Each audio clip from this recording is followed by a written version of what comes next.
Sanctions contre Bamako, Doumbouya fermera-t-il la frontière de la Guinée à Guatta? Colonel Mamadi Doumbouya, président de la transition guinéenne. Conakry, réunis dimanche pour un sommet extraordinaire, les chefs d'État de la Communauté économique des États d'Afrique de l'Ouest, CEDEAO, ont décidé de mettre le Mali sous embargo, gel des avoirs maliens au sein de la BCEAO, fermeture des frontières, suspension des transactions avec Bamako à l'exception des produits médicaux et de première nécessité, retrait à Bamako des ambassadeurs de tous les pays membres de la CEDEAO.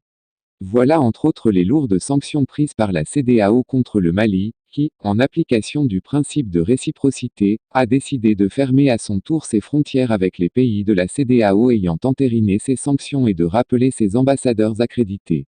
Difficile d'imaginer jusqu'où ira ce bras de fer. Toutefois, il y a lieu de s'interroger sur le cas spécifique de la Guinée. Déjà exclu de toutes les instances de décision de la CEDEAO suite au coup d'État survenu le 5 septembre dernier, Conakry n'a pas entériné les décisions prises dimanche par les dirigeants de la CEDEAO. Dans ces conditions, la Guinée qui n'a pas pris part à ce sommet va-t-elle appliquer les sanctions contre le Mali? Pas sûr. Explication. La Guinée et le Mali sont deux poumons dans un même corps, a-t-on coutume de dire. Cette belle et célèbre formule s'est traduite dans les faits à de nombreuses occasions ces dernières années entre Conakry et Bamako. L'esprit de solidarité et d'amitié a toujours prévalu entre les deux États, liés par l'histoire, la géographie et même l'économie. Même lorsque le président Ibrahim Boubacar Keïta, ami d'Alpha Condé, a été renversé en août 2020, la Guinée s'était abstenue pour des raisons humanitaires d'appliquer les sanctions prises par la CEDEAO contre le Mali.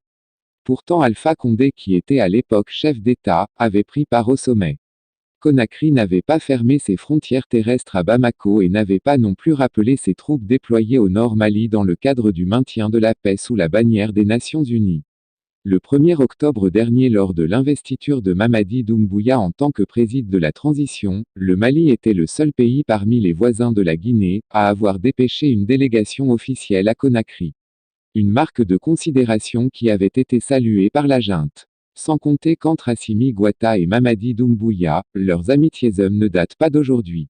En plus d'être arrivés au pouvoir par des coups d'État, ils ont la particularité d'appartenir aux forces spéciales.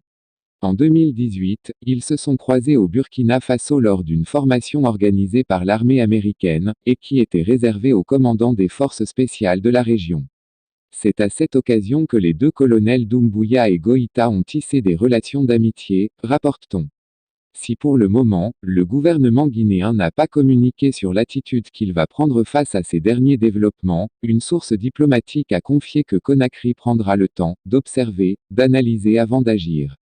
Une autre source proche du ministère des Affaires étrangères a assuré à africaguinée.com que l'ambassadeur malien en poste à Conakry est toujours sur place.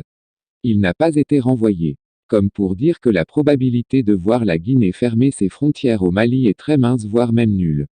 Toute chose qui éviterait au Mali de tomber dans l'asphyxie totale.